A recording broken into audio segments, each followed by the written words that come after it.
Dans cet épisode, je vais vous montrer comment on en est arrivé là.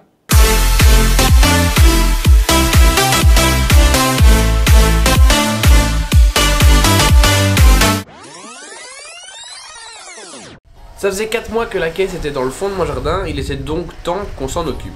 Un ami de mon tonton carrossier a bien voulu nous aider dans notre projet, donc on est parti chez lui avec la caisse et tous les éléments qu'il y a à côté.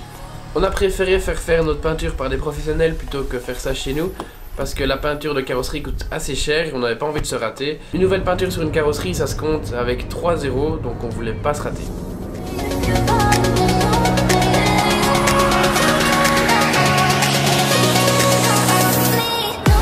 Une fois arrivé là-bas, on a commencé par désosser toute la caisse, tout ce qui restait dessus, donc les phares, le circuit électrique, tous les éléments à l'avant de la caisse. Ensuite, on a passé au Karcher pour enlever toute la crasse qu'il y avait encore dessus et on l'a laissé sécher une semaine.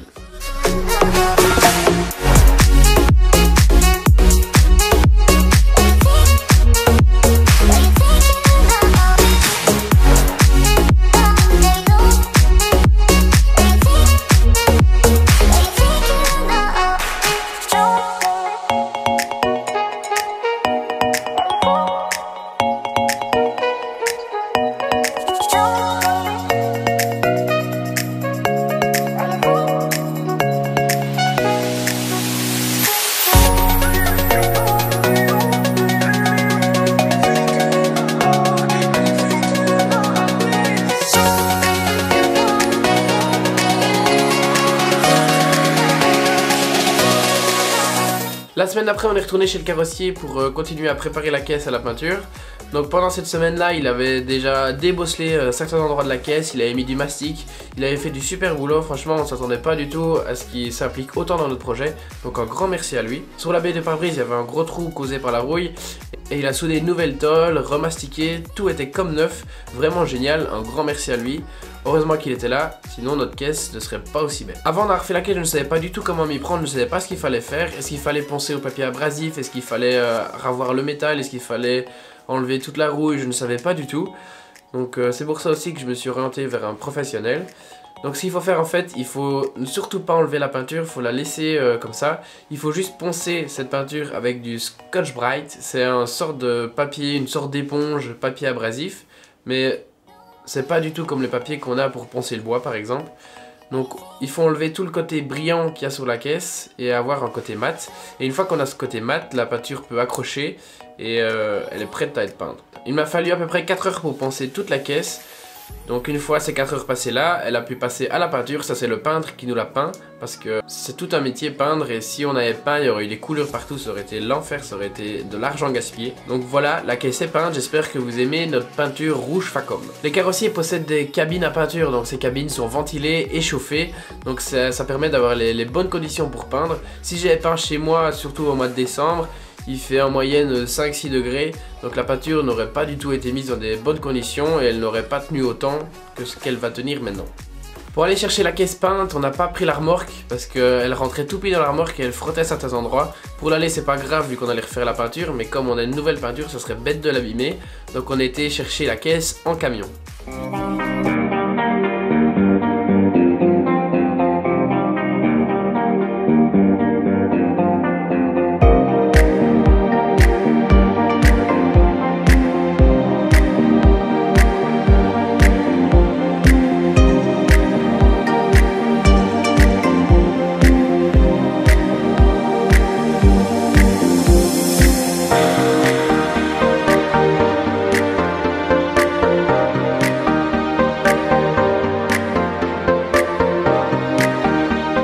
Notre caisse est maintenant prête à accueillir le châssis, donc on va monter les roues sur le châssis pour amener le châssis jusqu'à la caisse et là on pourra caisser.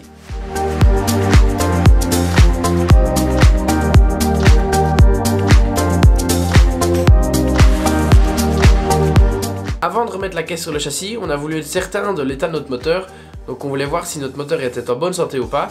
Et pour ça, il y a un test bien connu qui s'appelle le test de compression. Donc ça consiste à mettre un appareil qui mesure les compressions à la place de la bougie. On fait tourner le moteur à vide et avec les compressions, on voit si le piston compresse bien dans la chambre ou pas. Et en fonction de ça, on peut voir s'il y a des fuites ou si notre moteur est dans un bon état. Si on arrive en dessous de 6 bars, alors là, on peut pleurer, je ne sais pas ce qu'on va faire d'autre. Et si on arrive au-dessus de 6 bars, là on peut sauter de joie, notre moteur est en bonne santé. Le mieux c'est que les 4 cylindres aient la même compression. Allez c'est parti, je vous laisse voir le verdict.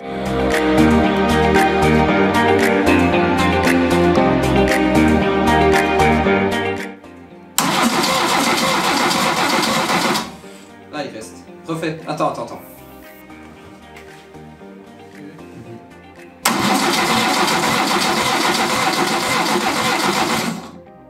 10. Je te jure, on est à 10.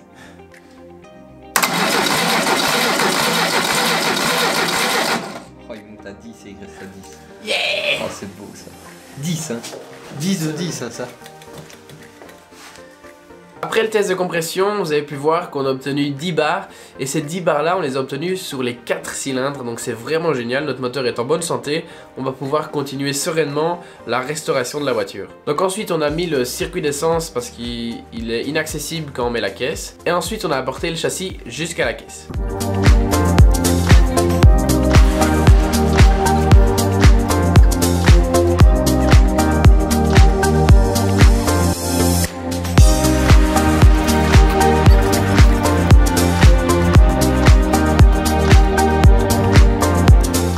Pour faire la jointure entre le châssis et la caisse, on a mis un mastic colle polyuréthane. Donc c'est un mastic fait pour carrosserie, fait pour l'étanchéité des bateaux. Donc on n'aura pas de souci avec ça, ça colle et ça étanchéifie. Pour remettre la caisse, on a été 5, donc 4 qui la portent et 1 qui éclaire bien. Évidemment on a fait ça la nuit donc c'est pas optimal. Mais 1 qui regarde bien aux endroits si la caisse coïncide avec le châssis avant de poser, parce qu'une fois qu'on a posé la caisse, c'est foutu, ça ne bougera plus. Une fois la caisse posée, il faut remettre les vis qui lient les deux éléments et le tour est joué.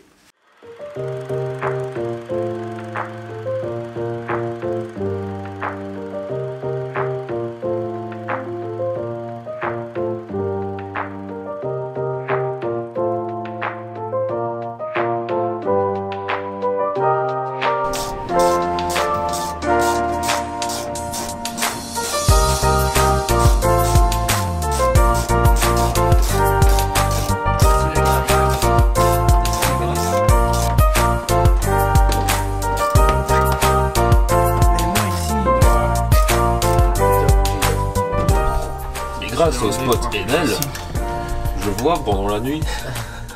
Merci Enel. Tu coupes les mots au montage. T'as cru que j'allais couper ça?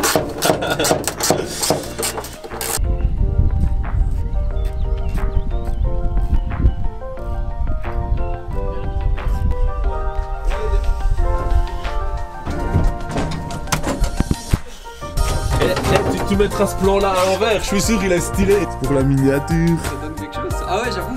Oh oui, j'avoue. Oh j'avoue. Bande de branquignoles. Ah si, on fait un petit...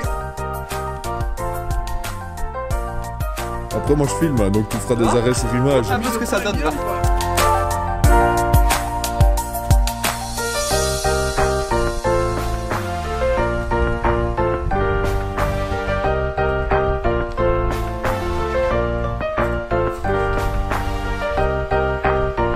Une fois caissé, on va rajouter des éléments, donc on va rajouter les ailes à l'avant, le support batterie, le radiateur, en gros tout ce qui va nous permettre de faire démarrer le bestiau.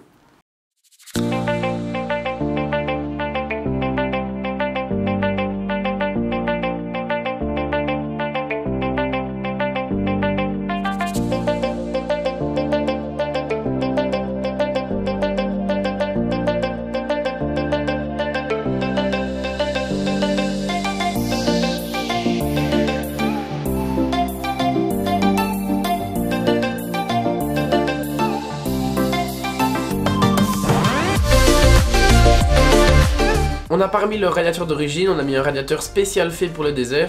Donc c'est un radiateur en cuivre qui est beaucoup plus performant que le radiateur d'origine, ce qui va nous permettre de bien refroidir notre moteur et d'éviter tout problème lié à une haute température du moteur. C'est plus cher mais comme ça on prend pas de risque et on évite pas mal de problèmes. On a aussi remonté la direction avec le pédalier et le maître cylindre.